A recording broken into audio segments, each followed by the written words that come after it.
Thank you. This may be the most important speech I've ever made. I want to provide an update on our ongoing efforts to expose the tremendous voter fraud and irregularities which took place during the ridiculously long November 3rd elections. We used to have what was called Election Day. Now we have election days, weeks and months, and lots of bad things happened during this ridiculous period of time, especially when you have to prove almost nothing to exercise our greatest privilege, the right to vote. As president, I have no higher duty than to defend the laws and the Constitution of the United States. That is why I am determined to protect our election system, which is now under coordinated assault and siege. For months leading up to the presidential election, we were warned that we should not declare a premature victory. We were told repeatedly that it would take weeks, if not months, to determine the winner, to count the absentee ballots, and to verify the results.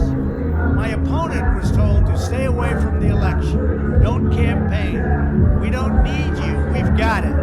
This election is done. In fact, they were acting like they already knew what the outcome was going to be. They had it covered, and perhaps they did, very sadly for our country. It was all very, very strange. Within days after the election, we witnessed an orchestrated effort to anoint a winner, even while many key states were still being counted. The constitutional process must be allowed to continue. We're going to defend the honesty of the vote by ensuring that every legal ballot is counted and that no illegal ballot is counted. This is not just about honoring the votes of 74 million Americans who voted for me. It's about ensuring that Americans can have faith in this election and in all future elections. Today I will detail some of the shocking irregularities, abuses, and fraud that have been revealed in recent weeks.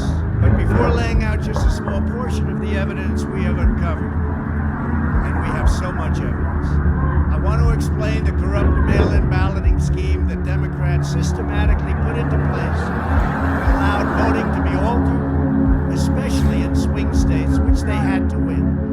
They just didn't know that it was going to be that tough because we were leading in every swing state by so much, far greater than they ever thought possible. While it has long been understood that the Democrat political machine engages in voter fraud from Detroit to Philadelphia to Milwaukee, Atlanta, so many other places.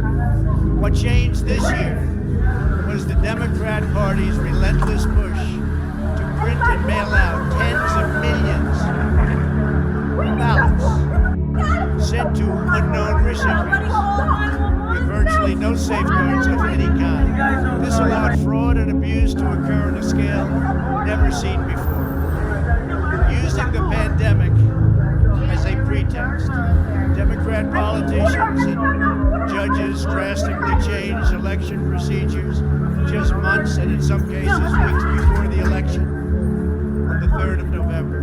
Very rarely were legislatures involved, and constitutionally they had to be involved. But very, very rarely, and you'll see that as we continue to file our suits, it's constitutionally absolutely incorrect what took place, even from a legal standpoint. Many states, such as Nevada and California, sent millions of live ballots to every person on their voter rolls, whether those individuals had requested ballots or not, whether they were dead or alive. They got ballots. Other states, such as Minnesota, Michigan, and Wisconsin, instituted universal absentee balloting right in the middle of an election year, sending absentee ballot request forms to all voters on all rolls.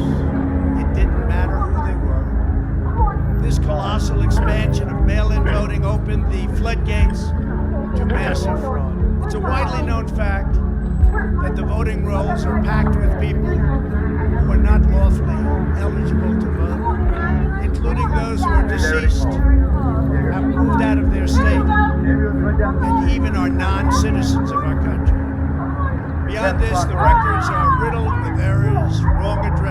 duplicate entries, and many other issues. This is not disputed.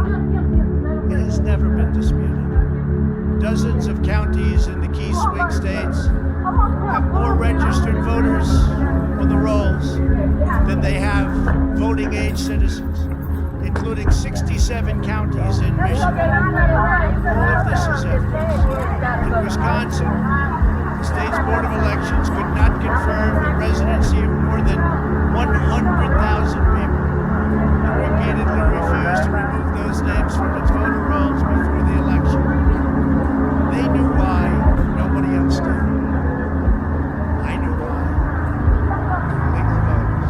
It is a travesty that in the year 2020, we do not have any means of verifying the eligibility of those who cast ballots in an election, in such an important election, or determining who they are, whether they live in the state, or whether they're even American citizens. We have in all swing states major infractions or outright fraud, which is far more in numbers or votes than we need to overturn the results of a state. In other words, in Wisconsin, as an example, where we were way up on election night, they ultimately had us miraculously losing by 20,000 votes. And I can show you right now.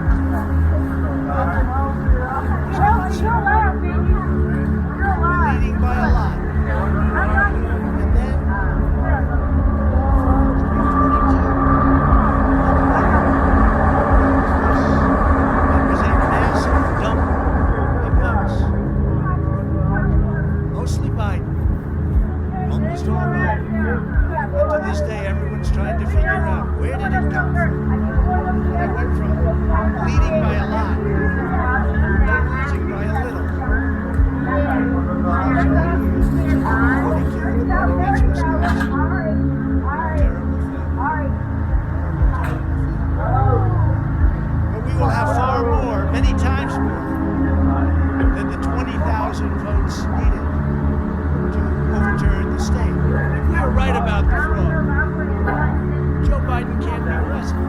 We're talking about hundreds of thousands of votes. We're talking about numbers like nobody has ever seen before.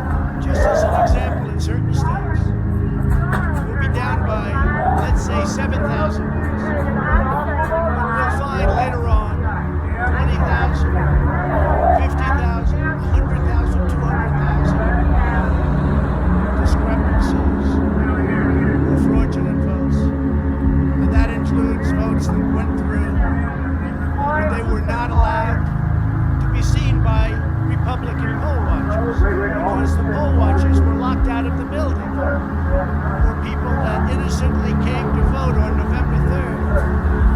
They were all excited about their vote. They were happy. They were proud to be citizens of the United States of America. And they went up and they said, I'd like to vote.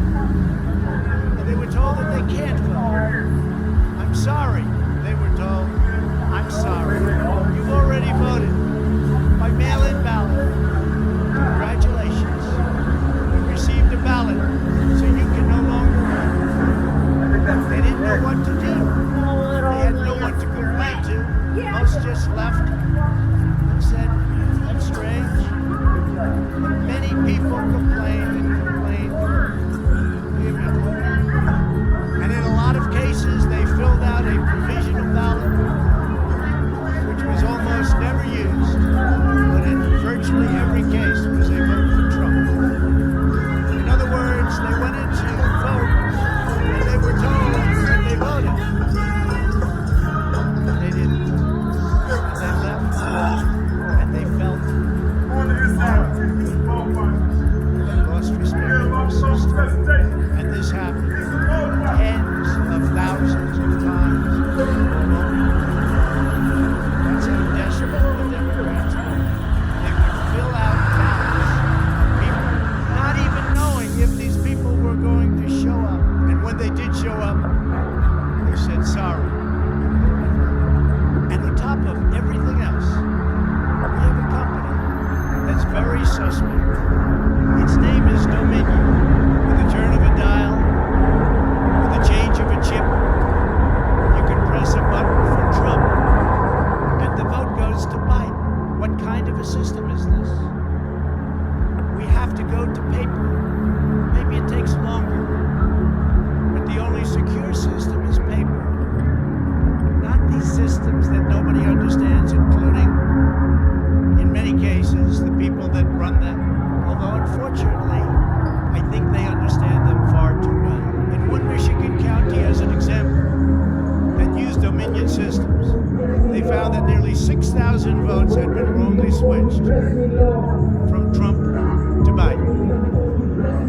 is just the tip of the iceberg. This is what we caught.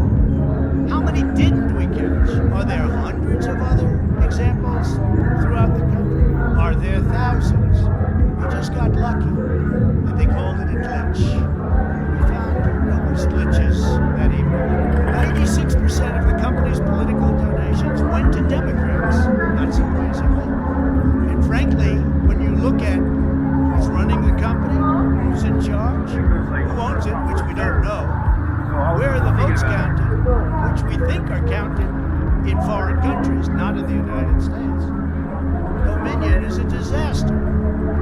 Election authorities in Texas have repeatedly blocked the deployment of Dominion systems due to concerns about security vulnerabilities and the potential for errors and outright fraud.